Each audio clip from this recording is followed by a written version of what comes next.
O dahil nga flood control na ito, nako, eh mukhang yung tropa ni Boy Dila nasibak ho, mga kababayan. Yung tropa ni Boy Dila nasibak, mga bossing, no? Eto ha, pagpaumanhin nyo ulit. At tayo ay medyo may kabagalan dahil nga wala tayong setup dito. Nasaan ba yung tropa ni Boy Dila? Eto yata yun yung.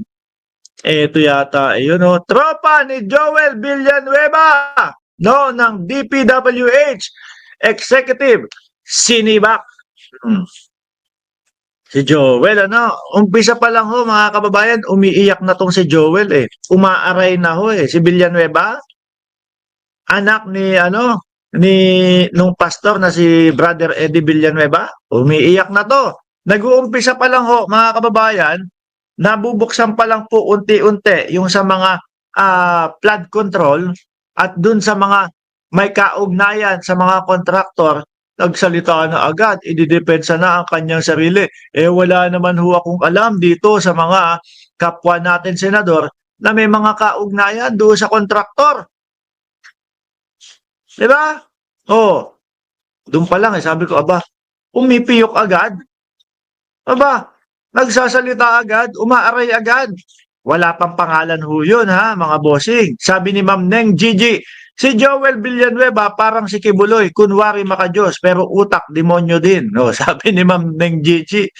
Hindi, alam nyo nawalan ako ng gana diyan kay Villanueva, yung nambastos siya doon sa Senado. No? Yung nambastos siya. Okay lang sana kung malayo yung pinag-uusapan Kung malayo yung tinatalakay ni Senadora Risa Ontiveros Hindi mga bossing Yung tinatalakay ni Senadora Risa Ontiveros nung binastos po sila, nung binastos po siya nung mga DDS o nung mga senador ni Duterte sa pangunguna ni Joel Villanueva. Ang tinatalakay ni Risa Ontiveros doon ay patungkol doon mismo kung ano ang dapat na agenda at gagawin nila doon sa Senado, which is manumpa. So dahil nga po ayaw nilang matuloy, at siguro po dahil ayaw nilang mabuking ito, dahil nga minsan ang ating Vice Presidente may pagkasaltik mga kababayan, bigla na lang nagugulat tayo, biglang pupugutin ang ulo ng Pangulo, bigla na lang pong huhukayin yung labi ng dating Pangulong Marcos Sr. Baka kapag siya yung naisentro na doon sa impeachment, maisa-isa sila ni Sara Duterte. Uy, may mga ghost project kayo Uy, may mga insertion kayo Uy, kayo ang huhusga sa akin? Huhusgahan nyo ko? Alam ko din ang mga baho ninyo. Tingin ko yun ngayon mga kababayan. At na-vlog ko na dati yan Na-vlog ko na dati yan mga bossing. Na ang sabi ko, tingin ko, kaya itong mga ito ay pinigilan ang impeachment or nakikita nating dinidelay nila yung impeachment dahil po natatakot na maungkat o pati sila mahalungkat mga bossing. At eto na nga po ang nangyayari. Sabi ni Joel Villanueva doon sa kausap niya sa Senado. Sige nga po sir, pakisabi nga po sa akin kung meron isang pagkakataon na ako po ay lumapit at naglobby sa inyo at nagmagaling na eto po ang gusto ko o ganito po ang gagawin ko sa flood control, etc., etc., o sa mga proyekto. Wala daw. Sagot.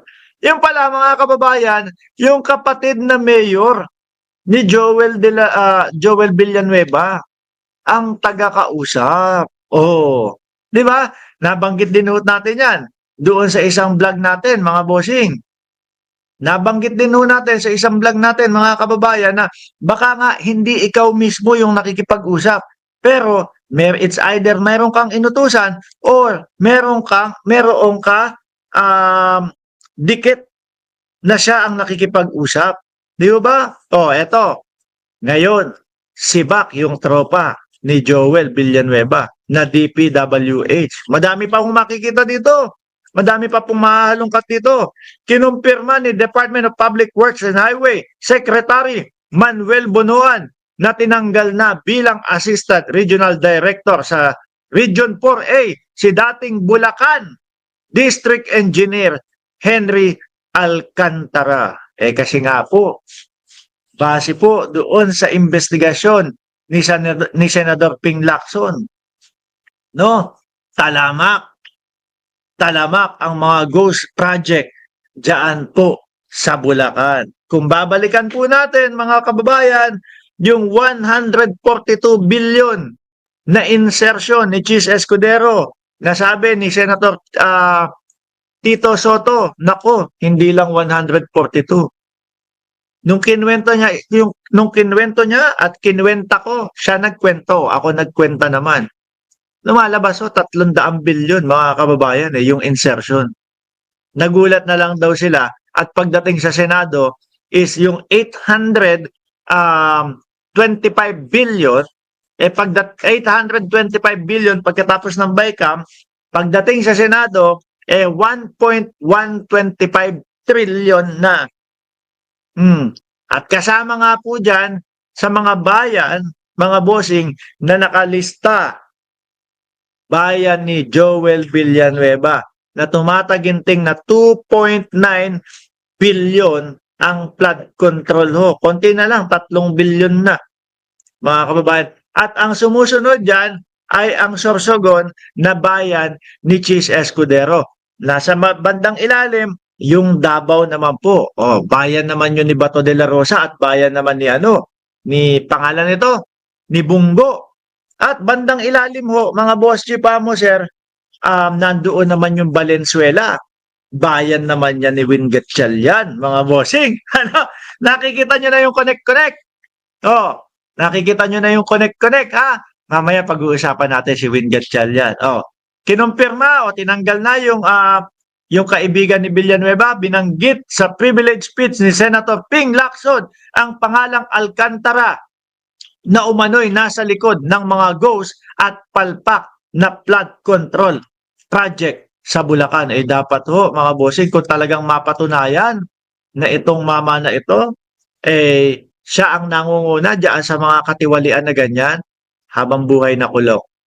Ano po? Habang buhay na kulong.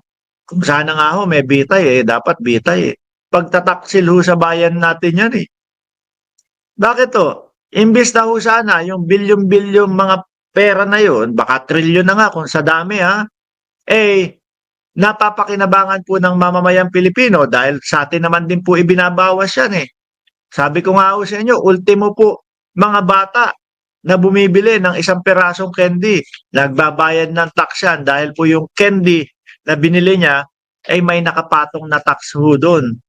Di ba? Imbis na ho na magiging tulay, magiging proyekto, makakapagpabili sa ating transportasyon, ang nangyayari ho, napupunta lang po sa mga bulsa ng mga magnanakaw na politiko. Sabi ni Sir Leo 1162, conflict of interest. Alam nila lahat yan. Pero binabaliwala nila ang nakalagay sa ating saligang batas. Lalo na si Boy Quezon na isang lawyer, lalo na rin yung COA official at asawa niya. Yung tulay, naging Rolls Royce. sabi ni Jcas, hindi ho natin masisisi si Jcas na isipin ho yung ganyan, mga bossing. Kasi po, yung mga tao, yung mga individual na sangkot dito, nakita niyo naman po, di ba? Yung mga ipinagyayabang nilang mga gamit. Tapos yung mga proyekto nila na sila yung nakatanggap galing doon sa gobyerno, tenga, hindi tapos. Ganyan talaga ang iisipin ng mamamayang Pilipino natin. Di ba? Sabi nga ni Marcoleta, nung siya pa ay congressman, wag tayong maging balat sibuyas. Yun, sinabihan lang ni Vice Ganda na nakakatawa ang pagmumukha ni Marcoleta. Umiyak na, umatungal na ho, mga bossing.